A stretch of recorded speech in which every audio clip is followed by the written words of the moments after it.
Section 7.3 deals with the law of cosines. Before we do the law of cosines, let's kind of recap what we know so far. We can use the law of sines to solve which cases? 1 and 2. Cases 1 and 2. So we have case 1, which is when we're given two angles in one side. And that's really easy to solve with the law of sines, right?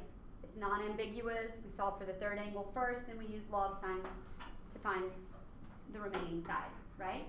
Okay, case 2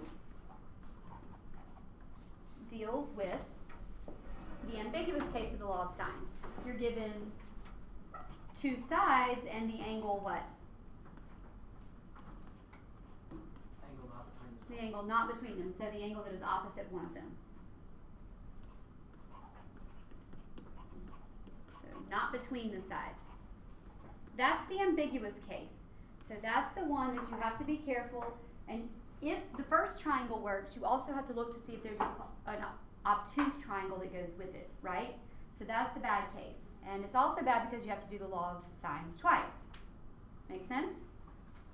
Okay, cases 3 and 4 are where the law of cosines come in.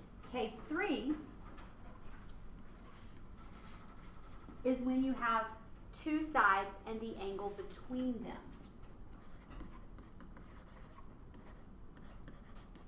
This time the angle is between them.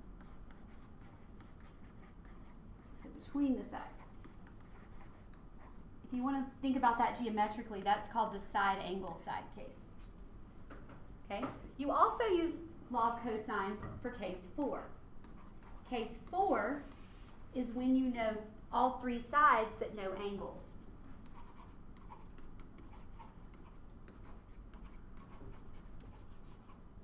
So that's the side case. And both of these cases, the first step is going to be to use the law of cosines. The law of cosines isn't really any more difficult than law of sines, but it is more to memorize. So we want to go ahead and kind of start getting that memorized. So we'll pause for a second, see if you have any questions, and then we'll look over and you can learn the law of cosines formulas. There are 3 formulas you'll have to memorize. For some reason, your book thought now would be a good time to remind you of the triangle side length restriction from geometry. It says that in any triangle, the sum of the lengths of any two sides must be greater than the length of the remaining side. Do you guys remember that? That I could look at this triangle here, and if I say this is 2,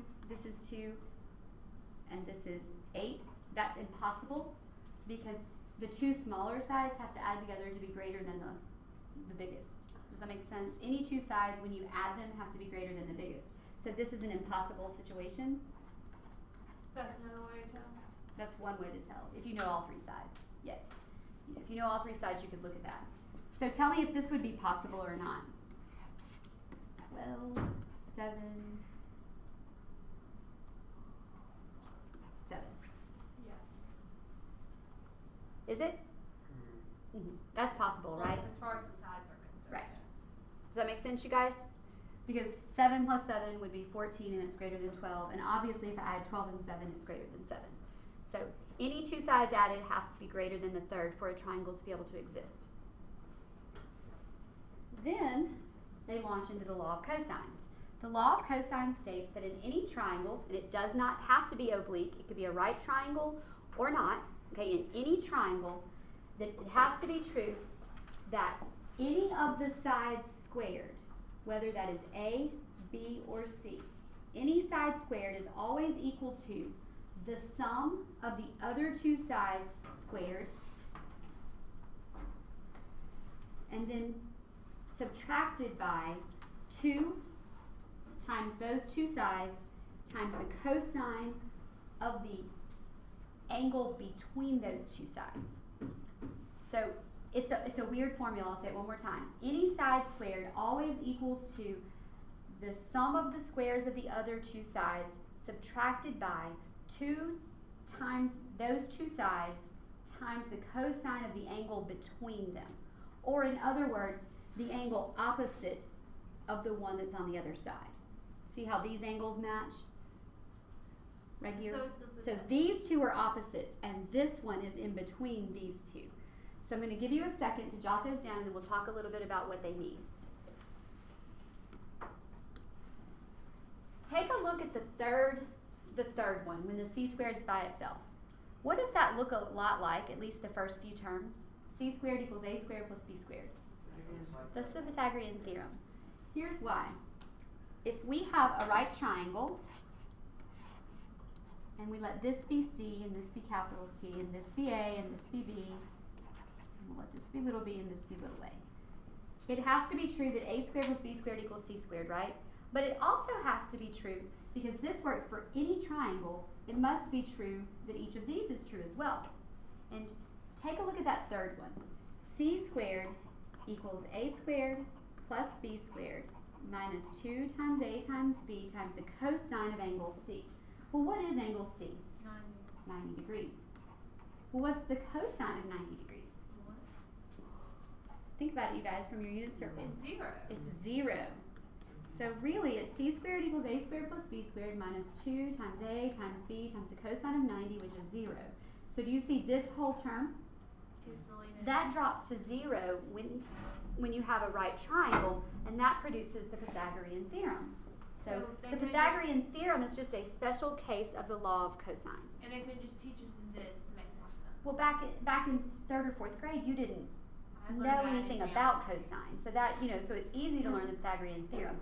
But it is true that this works for anything, even right triangles. I always felt that in geometry. Not very great.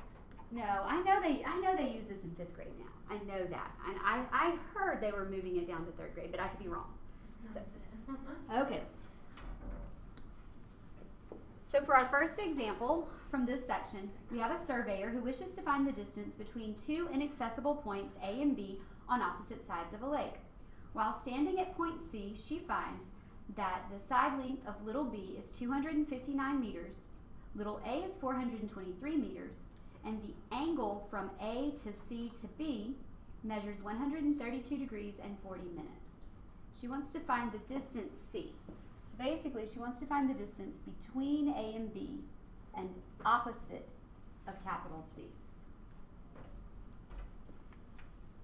Take a look at that situation of givens. We know two sides and the angle that is placed where? Opposite one of them or between them? Between them, right. We know two sides and the angle between them. So that's a side angle side situation. That is a law of cosines situation because we don't know a pair of opposites. There's no way to use law of sines. So it's really easy to recognize when you need law of cosines because you won't know a pair of opposites at all. Now we're being asked to find which of those sides? Little c? Okay, so we need to pick one of the three formulas to use. So I think it's the third one, right? And we have that c squared equals a squared plus b squared minus 2 times a times b times the cosine of capital C. And we'll just plug in what we know and solve for what we don't. We have c squared equals 423 squared plus 259 squared minus 2 times those two sides times the cosine of the angle between them, which is 132 degrees and 40 minutes.